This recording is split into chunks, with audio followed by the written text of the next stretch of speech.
I thought I'd do a 500 kilometre review on this 2022 model Roya Enfield Classic 350 in the Butte colour Halcyon Grey. So what a beautiful profile this bike puts up. So I think anyone that comes along after a bike like this, they'd be quite happy with it.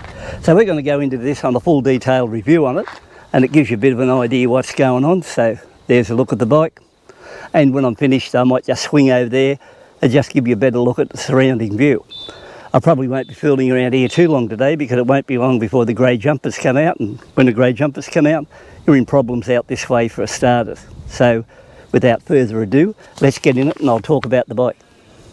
Just thought I'd like to say to you that if you've been thinking about subscribing to the channel, please do, because this bike was brought in specially to do a cooking segment where we're going to be out along the road, ride roads like this, up into back roads like so, and I'm going to pull up at roadside rest areas, throw on a bit of a feed, either go for the coffee, steak, eggs, anything else I can have a bit of munch on the way, and take you to a destination which I think you'll find interesting in the Australiana side. So if that thing appeals to you, by all means get back to this channel, subscribe to it, and I think by the time I put the clips together when the time comes, or after the bike's running properly, we'll be able to get out there and party along the road and really come into some sort of a YouTube clip which is a little bit different to the run-of-the-mill ones. So as it is now, that part's out of the way, I've got that out off my system, and we'll get into the bike. If you're wondering what you get for your $8,000 in Australia, these weigh in now roughly 195 kilos, 193, 195. So they're, just virtually like a C5. They come in at the same weight, and the thing you get after that, you get 19-inch front wheel, 18-inch rear. Like I said, they put out about 20 horsepower, and the seat height on this one's 805 millimetres. So it's about, virtually a copy of the C5 in that respect. You also get a passenger seat. Now, there's no big deal about that, I suppose, but in some of the Enfields when you used to buy them, or when I used to buy them in the early days, the pillion, or the pillion sort of seat itself, was always an option of, say, $300 on some bikes and free with the other. And the best thing about that's got a bit of a grab rail for them to hang on to. Now, these new models now only come with electric start only. So if you're going to, look at it that way, you get electric start only, but you do get a side stand and a centre stand, and a good solid centre stand too. So it does the job really well. And the bike doesn't rock around or anything like that when you put it on the centre stand. There's another point I might mention too about these bikes is, unlike the Japanese bike or any of the other Thailanders or anything like that, these are virtually 99% all metal. Now the only part it isn't metal on these bikes, which is a shame, is in the C5s you always had metal side plate boxes, but this time they've run plastic. And the other thing about it is your chain guard, that's plastic too, so that's a bit of a hassle. But I would like to have seen them charge an extra, say, $100, give you steel side boxes and also a proper metal chain guard, but doesn't go like that, so that's the way it goes. So overall, with this new Classic 350, they won't class as reborn, that's the latest what they call this one. It's still virtually the same bike in one way or the other, apart from it's got under a more tubular type sort of frame there, what it's running on. But it's still got the character, it's still got the tiger eyes at the front, which have always been a feature on the classic model bikes. When you look at it, the only other difference is, or the main difference I think, is now you've got an instrumentation here, and it's got your little LED display there to tell you what's going on. It's got a nice loud horn on it. So that horn's a lot better than what was on the old C5s. They just virtually a tinny one, and I used to put a better quality horn on it to start with. What I would like to have seen on this for the price, or a little bit extra, these tanks have been running these for quite a few years. Back in 2017, when the Euro 4 came out, they had the screw down tank, and I would like to have seen the screw down cap tank on this one, because I reckon it would look pretty smart compared to that small locking version there. But apart from that, I suppose you can't have everything, and between that and the beefier forks at the front, you know, it looks pretty good. I'll swing it over and I'll just show you. I've had one problem with the bike since I've had it, so we'll swing it on now. Watch the speedo. What happened when it went 220 kilometres? I went to come out one day to turn it on. The needle spun around like it does to go through its cycle, came back and jammed between 20 and 40 and just sat there. When I went to ride off, it was showing 40 kilometres or 30 kilometres an hour faster than what I was actually travelling. And it took a little bit of figuring out to get it working right. And I'll show you one day what, you know what I did for that. When you look at this now, I've travelled 522 kilometres since I picked up the bike about, I don't know, what's today, Tuesday, about 5 days ago. During this 500 kilometre stint since I've had it, you're probably wondering what has actually come loose on the bike. Well, if you look at everything like the main engine frame bolts, like down here, up in the top, the back section there, down the bottom, I went over those ones today before I come out just to be sure, and those were all rock tight. Same as everything here on the front wheel. Everything was rock tight there, no movement whatsoever. If you get onto the exhaust side here, these little nuts have always been a problem on Enfields, and you're probably better off using the blue Loctite to keep them in place. And I went over those and tightened them, and I suppose I tightened them about a fifth of a turn, something like that, and that was the only thing. I went over and checked some of the other bolts, but this bike's held together really well, and you know, there's been no drama in that line with fasteners. Yeah, so another thing I find with the new breed of 350, it sort of hasn't got the centre of balance as good as I think the LC5. I think the LC5 had a better centre of balance when you were there and get on the bike, and this one is more, these are sort of more like a motor of half the size of an Interceptor type motor, these J motors.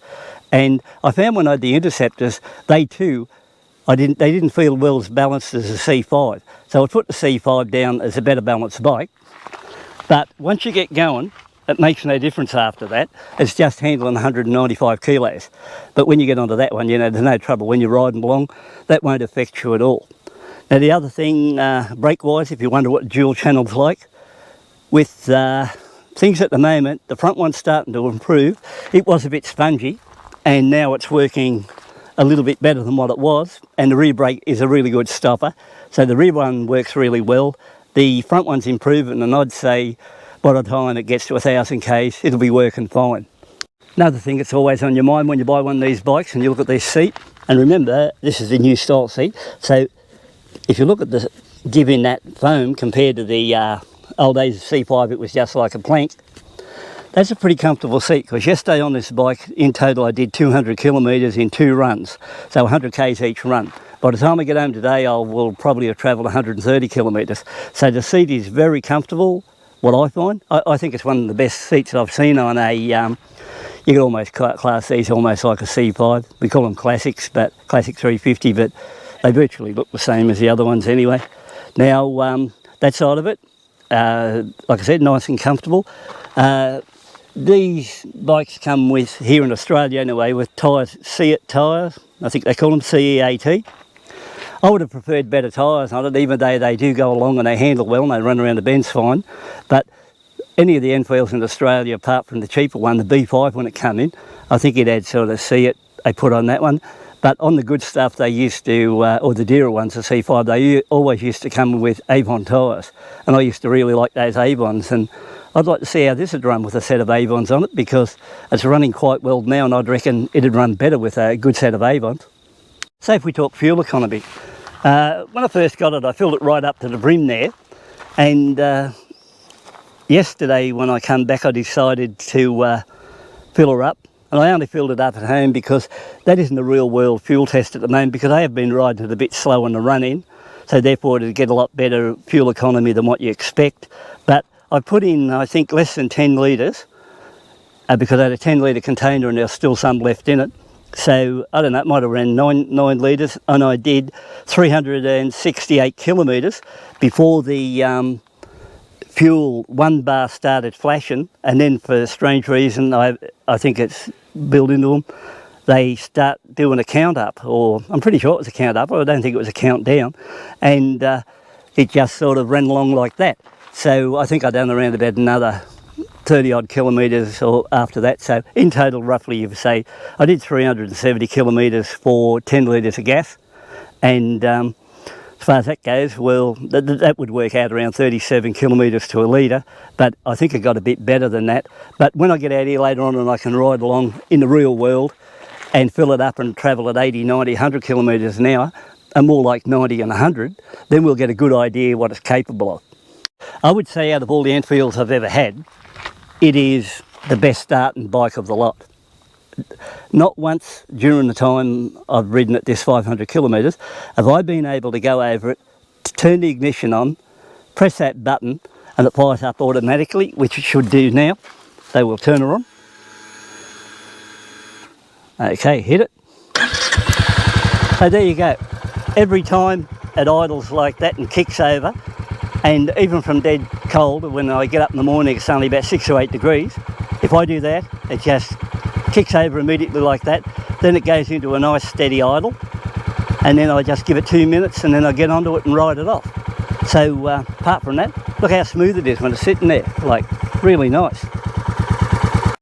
Now if you're wondering about what the suspension's like on this, in a way I think it rides a tad softer than if I was belting along on the C5, because sometimes I've been, you know, I always ride the same roads all the time.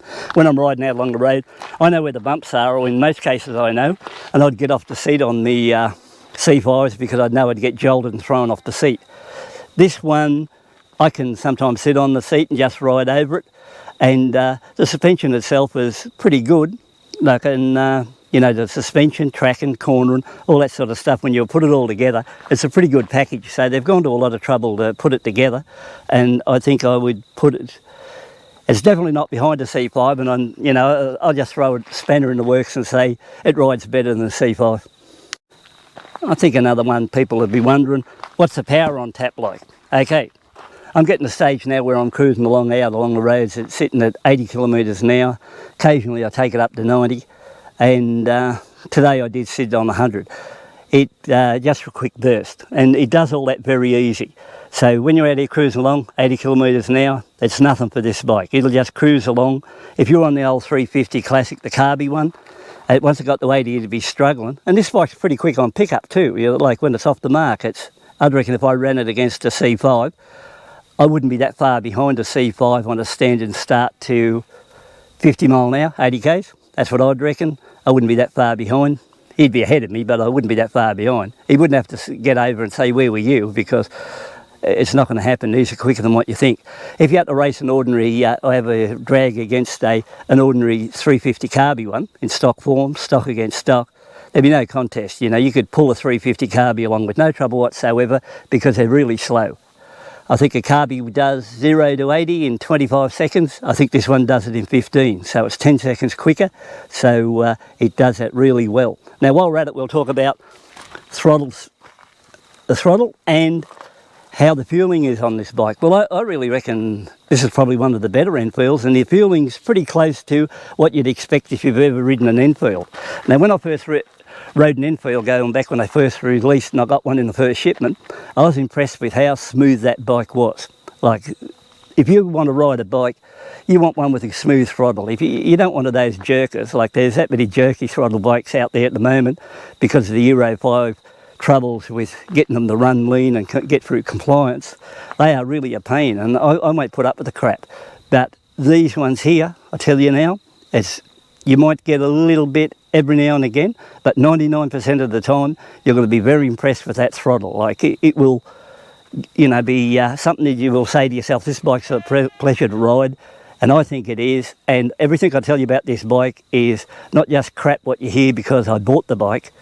If I can't tell you the truth about the bike and it was a heap of crap, I would have sold it by now, even though I've only had a few days, or I wouldn't waste my time doing a review on it. I just say to yourself, well, it'd be easier for me to just go and buy another bike. Like, that's how simple it is. But what I'm telling you at the moment, this is a pretty good bike considering how much money you're paying and the looks you get. Like, if that's what you're after. But if you look at that, how could you not be satisfied looking at that bike? Now, another point where, you know, you might be worth thinking about, the mirrors itself. I've noticed, I wouldn't call it outright vibration in them where they shake and you can't see what's going on. I would say they've got a little bit of movement in them. And what I have found that, it's not this one here, could be this one. You get there sometimes and the mirror moves around in the slot there. I reckon the problems are starting in there and it's not locking in as good as what it should. Yeah, so what I reckon, it's the mirrors are just cheap mirrors. That's all there is to it, worth nothing. And I think a good set of bar-end mirrors would do miracles for the bike, because one, it'd look better. And I've found even on a bike that vibrates a bit, in some of the ones I've had, I put good bar-end mirrors on it and can still see out of them pretty good. Over the years I've had lots of problems with these gearboxes. And what I mean by lots of problems, either slack, real sloppy in the shaft. This one's pretty good in the shaft, nice and tight. So that's one thing I found with C5s. Number two is false neutrals between fourth and fifth, or jumping out of gear. And I tell you what, you get one of those bikes and it doesn't matter what you do, you try everything, clutch adjustments and things like that, you can improve it. And I might put a fix up later on where we used to try in the old days, or going back 4 or 5 years ago, but it might be worth thinking about if you got that problem, could help you a little bit.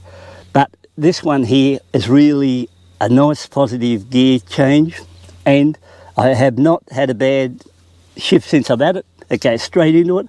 It's almost like riding the gear shift on a 535 GT, and probably closer heading towards the Interceptor side too. Both those bikes had really good gear changes, and this is no exception. It really changes gears. I haven't had any missed gears, false neutrals, anything like that, and it does everything it should. The clutch itself, when you get onto that, it's heavy, but it's not, it's not a slipper clutch like on some of the other bikes I've had. And but I have no trouble with it. You can get there. It's not as if you need help to get somebody to change gears. It's sort of solid. But the thing is, with that gearbox and that clutch, they work really well together. But what about these Tiger Eyes? Don't they look good? I don't even mind the new headlight. I sort of like that part too. So, and I put my other thing on the back. Look here, ride with Warrow. Nothing's too good for the Enfield. Okay guys, let's talk vibration. So that's the main killer with these Enfield bikes. Well, if I said to you it's got no vibration, well, let it be having you on a bit. It has got a little bit of vibration, but nothing much to get too excited about. So it's got a slight bit in the bars, slight bit in the pegs, but it's only a mild one. It's not a real shaker type one which gives you trouble. Either that, or once again, I really hate vibrating bikes. And I wouldn't put up with the crap in that line either. So, but what I can say about this is smoothing out a little bit since I've had it. And I find now I can set the pace, and to tell you how good the vibration is, how it's no drama, the other day, like yesterday, I rode the bike 100 kilometres with no gloves on at all. Now, as a rule, when I ride Enfields, I usually, put foam grips on, wear a set of anti-vibration chainsaw gloves, and then hope for the best. But in this case, if you get this one and you think you're going to be shaking around, you'll be in for a rude shock, because it's not going to do that, and it'll handle the situation really well. So don't be concerned about that. I reckon this is a nice smooth bike to ride. So once again, we got the basic speedo. We got our other crap here, which is A and B in the trip meter side. Well, I just got on the unit here, so we can go cycle through trip A, trip B, time. Fairly handy to have a time on one of these, but you know all about this sort of stuff anyway. You got your warning lights here for the battery, ABS, check engine light. But see this part here, this is the reason why I bought this bike, because it's got this bit of a disc here. Naturally, on the old bike that used to be on the C5s, they used to have a gauge in there, just tells you a little bit about the running of check engine light and stuff like that. What I'm going to do, I'm going to rip this out, and I'm going to put in a dummy amp meter, because it's a 350, and the 350s come with an amp meter in the old days, or even the carby ones I had it. And if I can get one to fit in that, which I'm going to have a go at, I'm going to put an amp meter in there, and I think when you come up and look at it then, that'll look even more period. Yeah, so like I mentioned earlier, this Classic 350, they've got the fueling really good on this one, and you can go there anytime you want to and just kick it over, press that button, it'll start straight away.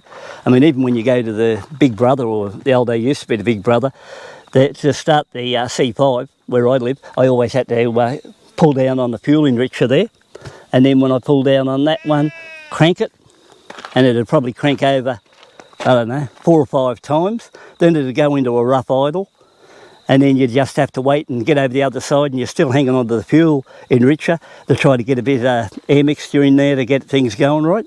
But this particular one here, you just come out, don't touch nothing, turn it on, press that button, and it's a pity it never had the kickstart, like I said earlier, but, you know, that would have really made the look of it if they would have threw a kickstart on it. But, you know, you can't have it all, but, you know, what would you rather have? I suppose have a kickstarter. I never used it when I had them on the bike, so it made no difference. So if you're looking at the kickstarter, or the fact that you could just come over, press that button, it'll start, 2 minutes will warm up, and you're ready to party.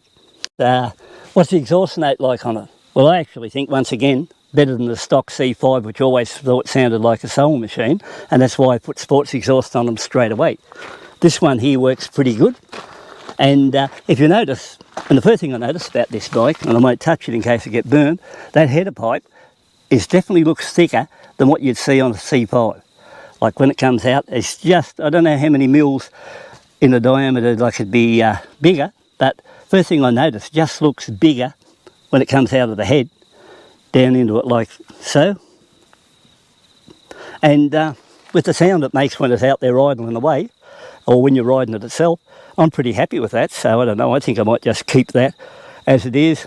If I want to put a sports exhaust on one day and try it, I've got several of them home from the old days on some of the other bikes that perform well.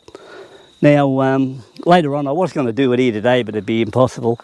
I was going to point out some things like if you've got a C5, it's giving you a little bit of trouble in vibration or other things like that. I was going to point out a few things and show you what may help you in that line, and what I used on them as a quick fix, or which helped. But I never brought the parts to show you, so on my next clip I do. I'm going to come out to this spot maybe in the next couple of days, and I came out here yesterday, but it was too windy, couldn't do nothing, and I was going to fly the drone right back down along this road and get it to track this bike while we're at it. So I might bring out those parts and show you then if anyone is, you know, what I used to do to try to calm down the C5. Now, as for the peepers, I've got no idea how well they work, but it's getting late here this afternoon now. You can see the shadows have already come in this area now, and I might get a chance to see how those headlights are on my return journey back home. So we'll see what happens in that line. And I might be able to tell you after that how handy those headlights are, you know, at night. And the other thing I've got, you know, like I mentioned earlier, I'm going out to do these cook things. So back here over the section here at the rear, I've ordered a single pannier fiberglass one. It holds 12.5 litres, including the rail rack, which it collects onto the back. They only do the one because the reason being, I think, a right-hand side one, because in India, they keep the left side clear for the sari guard. I wanted one of these rear carriers, so like in the pannier style. It's 12.5 fiberglass, 12.5 litres fiberglass, plus with a box, a liner inside. And I want that to carry me cook stuff, and I think that should handle that quite well. I'm not going any real huge distance, so as long as I've got something I can put in there and do it that way. So I think that'll work out well for me, or hopefully it will. Okay, so let's sum up on my first 500 kilometres on the new Classic 350. The thing is, would I recommend this bike over other Enfields I've ridden, and do I think it's worth buying? Well, my thoughts are a big yes. Yes, it's worth buying, and yes, I'll recommend it over the other bikes. And I still think, for what you're getting, virtually an all-metal bike that runs along all right. And at this stage, I really believe it will be capable of cruising at 100 kilometres an hour. And I'm not sure how it's going to pull the hills. Like, you might have to work a little bit harder where a 500cc would get you on a hill. But as far as things go, it's a positive experience for me, and I think it was well worth buying this bike for what it cost me. You know, if you said to me, out of all the bikes at the moment, you know, like if you, what would you rather have, a C5 or one of these? And, you know, well, I've had a lot of C5s, so those days are gone, and I want to ride something a little bit more comfortable. I think this is the bike to do it. So even if you're on the fence and you've got a C5 now and you're getting on a bit like me, because I'm virtually 70, you know, if I was 25 or 30, I could probably take the punishment one of these bikes will dish out. But I think the party's over in that area, so I can forget that stupid idea because, you know, they've been giving me a workout over the last few years. But if you think to yourself, well, I really like the style of these bikes, and they are really good looking bikes, there's no risk about that. And if you reckon it's a little bit milder in the vibration, like not much at all, and it's a lot more pleasurable to ride, is it worth me trouble moving mine out and let some young bloke get on it, and he can handle it a lot better than you in that side? If the vibes are causing you a problem like it had with me, well, I would say yes, come back and ride one of these, or if you can't get a test ride, buy one. Or even if you buy one, you can always come back later on and say, oh, you were wrong about that. But I'm telling you now, I'm not wrong. I've had too many bikes, like 50 over the last 10 years, new ones, and I'm telling you, this is a really good bike.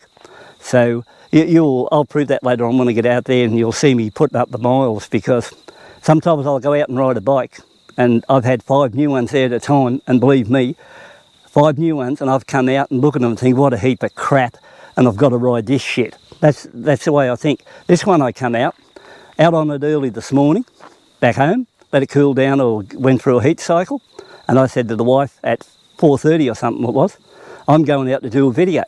And here I am out here now, and if I don't get moving, I've got to go through some rough territory on the way home, and I think I'd better call it quits. So I hope you enjoyed this, and if you like what I have to say, you've got any questions, throw them in the comments, and if you want to become a subscriber to the channel, I think later on when we get out and do these cook ones, and like I said, I can't do nothing there till I put a few Ks on this, because I've got to travel a distance to do these things. But if you keep that in mind, there'll be other videos coming out with this, running the drone, all other stuff with it, a few points and tips and things like that, and what I put on it. So I think it should be interesting. So that'll do this one for today. I'll pack up, head off home, and I'll catch up with you on the next clip, and hope you enjoyed this one on my thoughts on the new 2022 model Roya Enfield Classic 350. And don't even think about it, just go and buy one, they're good bikes.